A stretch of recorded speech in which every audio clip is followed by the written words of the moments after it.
Hello बच्चों, let's see this question. This question says two arm of a U-tube have unequal diameter 1.0 mm and D2 1.0 cm. If water surface tension is 7 into 10 to power minus 2 Newton per meter poured into the tube held in vertical position. Find the difference of level of water in U-tube. Assume the angle of contact to be 0. तो देखिए यहाँ पे क्या दे रखा है आपके पास U-tube manometer दे रखा है जिसके डायमीटर जो ट्यूब है आपके पास उसका डायमीटर क्या अनइक्वल है। एक का 1 mm दूसरे का कितना है 1.0 सेंटीमीटर।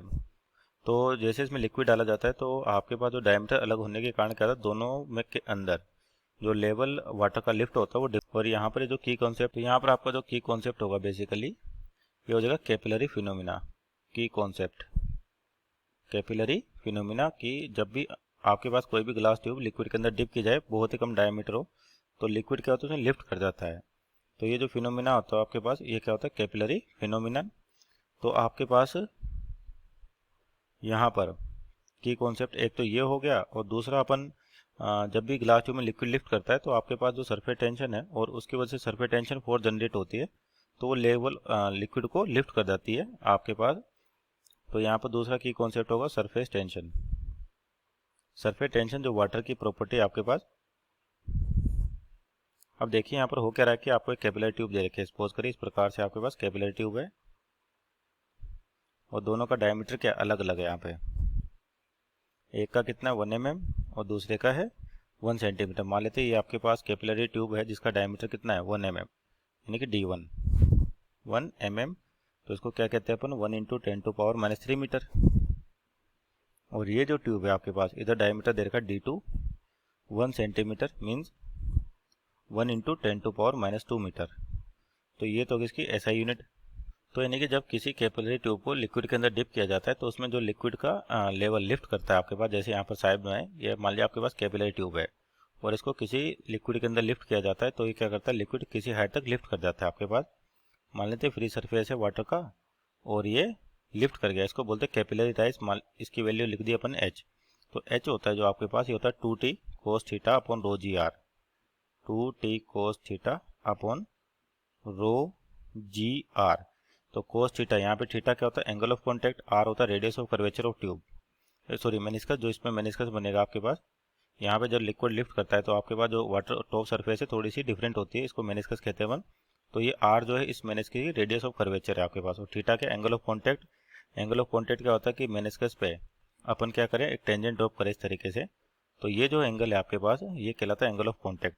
और यहाँ पर कितना दे रखा है आपका ट्यूब एंगल ऑफ कॉन्टैक्ट 0 दे रखा है तो कोस थीटा यानी कोस 0 कितना हो जाएगा 1 हो जाएगा आपके पास।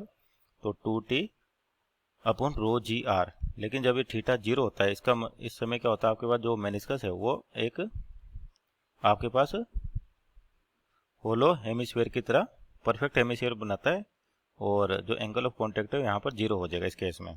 तो मान लेते हैं यहाँ पे लिक्विड आपका H1 हाइट तक लिफ्ट कर गया और यहाँ पर लिक्विड आपका H2 हाइट तक लिफ्ट कर गया और ये आपके पास यहाँ से यहाँ तक इसको बोल दिया अपन H1 और यहाँ से यहाँ तक बोल दिया अपन इसको H2। तो यहाँ से H1 की वैल्यू निकाले अपन। H1 कितना होगा आपके पास जो 2T upon rho g r और आर की जगह यहाँ पे डायमीटर दे रखा है। और जब ये कंडीशन होती है आपके पास थीटा इक्वल टू 0 डिग्री होता है तो रेडियस ऑफ कर्वेचर यानी कि आर और मान लेते हैं रेडियस ऑफ ट्यूब ये दोनों बराबर होते हैं आपके पास क्योंकि परफेक्ट हेमिस्फीयर बनता है। और ये कब बनता है आपके पास प्योर ग्लास एंड वाटर का केस होता है जब इस केस में रेडियस ऑफ कर्वेचर किसके बराबर होता है रेडियस ऑफ ट्यूब के बराबर हो जाता है। तो यहाँ पर आपके पास रेडियस की जगह डायमीटर दे रखा है तो डायमीटर रेडियस की जगह डायमीटर आएगा तो D/2 हो जाएगा। तो यानी कि 2 आपका ऊपर चल जाएगा तो ये हो जाएगा और ये D1 तो ये हो जाएगा 4T अपॉन रो जी D1। उसी तरह से H2 की वैल्यू निकालें तो ये हो जाएगा 2T अपॉन रो जी D2 इंटू 2। तो ये हो जाएगा 4T अपॉन रो जी D2। तो यहाँ पर देखिए ओपन टू एटमॉस्फेयर है तो एटमॉस्फेयर प्रेशर लगेगा और यहाँ पर भी क्या लगेगा एटमॉस्फेयर प्रेशर है आपके पास। तो डिफरेंस निकालें यहाँ पर आपके पास जो डिफरेंस कितना हो जाएगा डेल्टा H। मान लेते हैं आपका लेवल डिफरेंस डेल्टा H।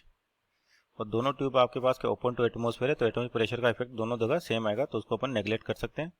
तो डिफरेंस इन लेवल ये आ जाएगा आपके पास H1 माइनस H2। तो यहाँ पे 4T ये तो कांस्टेंट है आपके पास रो जी, यहाँ पे रो डेंसिटी, तो ये आपके पास बाहर आ जाएंगे, बचे कितना 1/d1 माइनस 1/d2।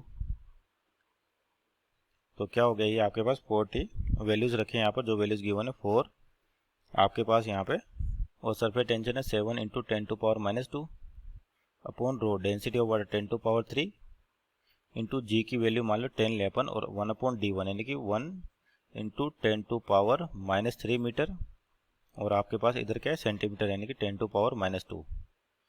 तो यहाँ से सॉल्व करें आपके पास, तो ये लगभग आ रही 2.5 × 10⁻⁻2 मीटर, जिसको अपन क्या लिख सकते हैं लगभग डेल्टा एच की जो वैल्यू आ गई आपके पास 2.5 सेंटीमीटर।